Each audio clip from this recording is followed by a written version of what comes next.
Fine, if you're going to treat me like that, you won't get to see your grandchild. The son, who had been constantly asking his parents for money, grinned smugly. Hate to disappoint you, but I'm better off than my sister. I have a steady job, and I don't need mom's help anymore. If you want to cut ties, go ahead. We won't let you see our kid when we have one. Stay out of our lives and don't expect us to help with your retirement costs because we won't give you a cent. With that, the two left. In the end, just as my daughter predicted, all they wanted was to take advantage of me and live a rich life.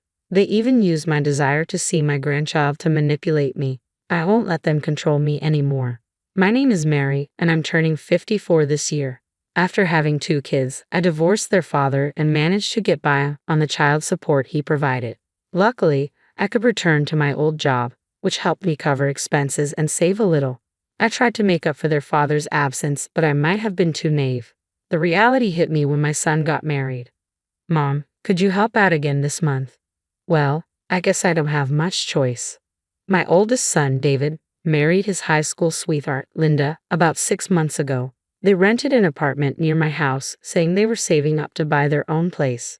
I even helped pay for a lot of their wedding expenses to support their goals. Still, David would ask me for money with a humble request. He'd tell me how his company was struggling, how his salary and bonuses were not increasing. He'd explain that Linda's parents were sick, and he had to send them money. He shared all kinds of problems with me. The more I listened, the more I felt he was being naive about his role as the family provider. Nevertheless, I kept giving him money for about 6 months after their marriage. Since we lived nearby, they often came over. We frequently shared dinners, and I thought David was bringing Linda over to spend time with me. Even though they were newlyweds, they seemed to prefer being with me rather than spending time alone together. I even hinted at this once, but Linda just said, "Your cooking is so good, Mary, I could eat it every day."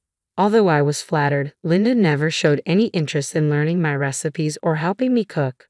The years went by like this until my daughter, Trisha, started applying to colleges. At that critical time, I asked David and Linda to visit less often, but they still kept asking for money. Once the college applications were done, they went back to their frequent visits. Around that time, Trisha and Linda began to have disagreements. "Mary, your financial help has really saved us. The economy is so tough, and David's company isn't doing well. But that bag you're carrying, Linda, it's designer, isn't it? You seem to be doing pretty well for yourself." "Come on, Trisha, this isn't that expensive. Besides, you always butter up Mom for money. And Linda, don't you ever think of getting a part-time job or something?" "Trisha, that's rude." "Who's being rude here? Don't you feel ashamed relying on your parents for money?" "Well, I do feel sorry for Linda because I'm not earning enough." "No, not to Linda, to Mom." "It's all right, Trisha, let's stop this. We're all going through a tough time. Let's be understanding." It wasn't the first or second time Mary had to intervene between her children like this during meals. She understood Trisha's complaints but believed they needed to endure a bit longer. Mary trusted they would soon say they could stand on their own feet and wouldn't need more financial support.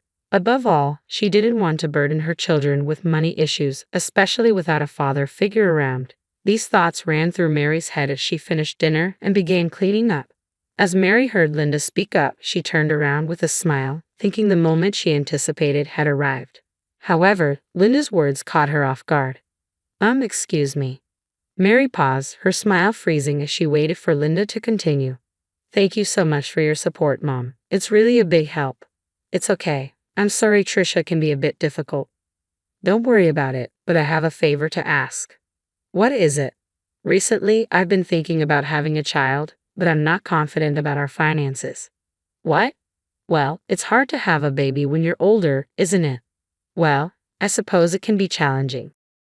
So, I was wondering if you could increase the amount of support money a little more." Mary was shocked. David and Linda weren't satisfied with standing on their own feet. They were actually planning to have a child in their unstable financial situation. How could they think about having a child when things were so uncertain? Mary tried to gently suggest it was risky, but Linda seemed annoyed and pushed back. "Don't you want to see your grandchild?" "It's not that I don't want to. I'm an only child, and I really want my parents to meet their grandchild soon. But having a child will make things even tougher, don't you think?" "I'll get a job too. We'll figure it out. David assures me we can handle it." Despite Mary's concerns, Linda insisted they would manage fine and there was nothing to worry about. Reluctantly, Mary agreed to increase their monthly allowance from $1,000 to $1,200. When she shared this with Trisha, her daughter was upset, saying, "Mom, they're taking advantage of you." But Mary still hoped for the day when her children would be independent. A few years after I increased their allowance, David came to our house alone. He knew I was off from work that day and seemed anxious to talk. "Is Trisha here?" "I think she's studying in her room." "Why, do you need something?" "No, it's okay. I just have something to ask of you, Mom." "I hope it's not bad news." "Well, I was wondering if you could increase the allowance a little more." I had expected it from David's demeanor, but I was deeply disappointed that both he and Linda continued to ask for money without any remorse. I let out a heavy sigh and finally, in a stern voice, confronted David. "Enough is enough. How long do you plan on relying on your parents?" No, you're misunderstanding. Linda has been getting tests done at the hospital." "Is Linda sick?" "No, not like that. She's been getting tests done for childbirth, and it's turning out to be more expensive than we thought. We're short on cash. That's why I warned you about the risks of having a child without proper planning. What will you do if something unexpected happens? If the child needs medical care or if one of you falls ill, begging me for money isn't a solution." "Don't be so upset. I didn't expect the tests to cost this much." "Isn't that strange?" I turned around at the sudden interruption to see Trisha, who had apparently been in the living room. David looked irritated, trying to hush her, but Trisha cut him off and approached. "What kind of tests are you talking about for childbirth? Wouldn't a pregnancy test be enough to know if she's pregnant?"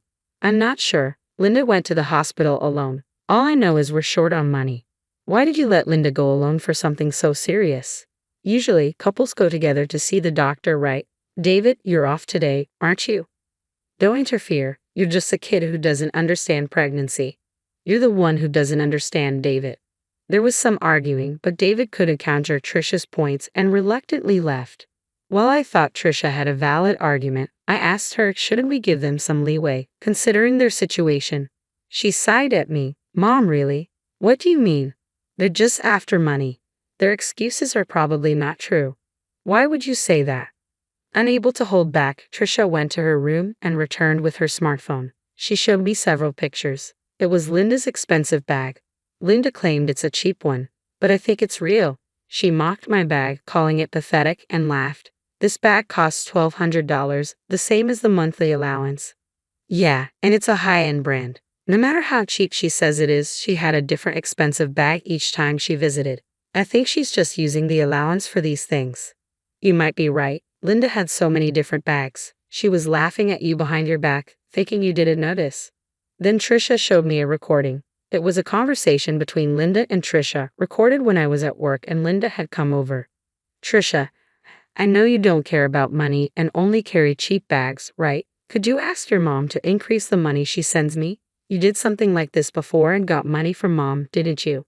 An extra $200 isn't enough. How about $1,200? She thinks she's supporting her son in his dreams with just $1,200. She should give us more, especially if she wants to see her grandchild." How bold. Don't you think it's better for young people to spend money rather than older people hoarding it? "Hey, Mom, are you still going to keep sending them money after they said all this?" Trisha's voice was clear and firm, revealing she had secretly recorded their conversation on her phone. Hearing it, I felt both disappointed and deeply sorry for Trisha. She had witnessed her brother and his wife begging their own mother for money. It was a wake-up call for me. I decided I needed to have a serious talk with David and Linda. I need to talk to David and Linda. I'm glad. If you're going to do that, I'll support you however I can. Thank you.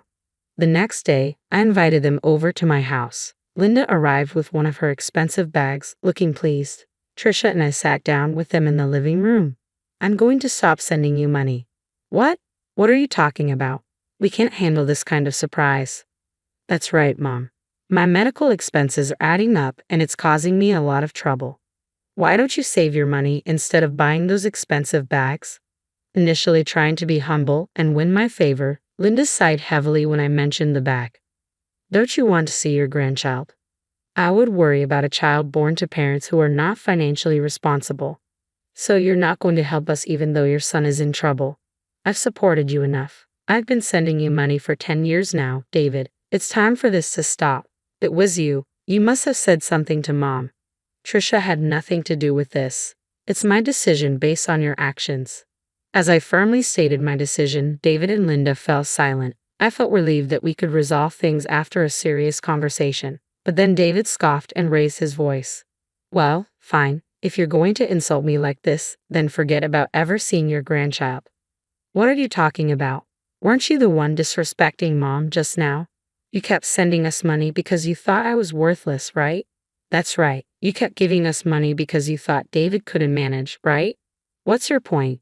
Sorry to say, unlike you, I'm actually capable. I've been earning my own money, so I don't need Mom's help anymore. You can stop giving us your pocket change. You're blaming us, yet you're admitting you can't survive without the money, right? Yeah, that's right, but don't expect us to support you in your old age after treating us like this. And even if we have a child, you won't see them. Stay out of our lives. With those words, they stormed out. Trisha's earlier warnings rang true. They were just draining me and wasting the money.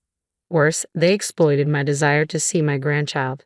Trisha looked satisfied as I pondered the situation. Don't worry, Mom. They'll come crawling back soon enough. But from now on, it's a new game. Trisha spoke with certainty, and she was right. Just 6 months later, David showed up at the house in his work clothes, clutching his credit card statement. Listen to me, Mom. Linda's out there spending my money on bags and stuff like it's nothing. Oh, and why are you surprised now? That's harsh, Mom. Well, didn't she always behave like that even when she was receiving $1,200 from me each month? $1,200. She told me she was only getting $500. You didn't even know how much allowance I was giving to your wife, did you? That's disappointing. Mary recalled how she used to put the money in an envelope for them. She felt a headache coming on, realizing her son hadn't even bothered to check the amount before spending it. She's spending that $1,200 on all sorts of useless things, and our savings are dwindling fast. That's been the pattern. I don't understand why you didn't see it earlier, Mary said, her words also a self-critique of her past actions. Perhaps now, in a similar situation, David might understand her feelings. But he couldn't rein in Linda, and he continued to rely on Mary for money. There seemed to be no end to their arguments, with Linda's spending outpacing their income. It was unsurprising they couldn't save even with $1,200 a month handed to them. Observing their poor financial management, Mary couldn't help but question where she went wrong in raising them. Yet she continued to follow Trisha's advice, unsure of what else to do. Mom, I don't know you moved. Read the message I received about 10 days after the move. Trisha had anticipated that David and Linda would come asking for money again. So as a precaution, we sold our house and moved to an apartment near Trisha's workplace. We didn't share our new address with them. As predicted, they went to our old place and finding us gone, sent frantic emails. David's emails were filled with apologies and lectures about how he wouldn't care for my old age or his children's future. If they're this desperate, I wonder if they treated Linda's parents the same way. I doubt it. Linda's parents are like her, always looking for handouts, Trisha informed me, sharing what she had learned about Linda's family. It became clear that from the $1,200 I used to give them, Linda had been passing on money to her parents. It explained how they managed such high expenses each month, and now, with their disposable income gone, it seemed David and Linda were feeling financial pressure from Linda's parents. I was speechless at how my son and daughter-in-law continued to rely on others. After seeing the emails, Trisha simply said, "I told you so," and blocked them. I felt no sympathy or pity for David and Linda, even if they apologized. They were proud of their education and qualifications, so they should work hard together. Absolutely, Trisha. Enough trouble with David. I've helped him out, even dipping into my savings while working, but I've done enough. From now on until you find a good partner, we'll support each other as mother and daughter.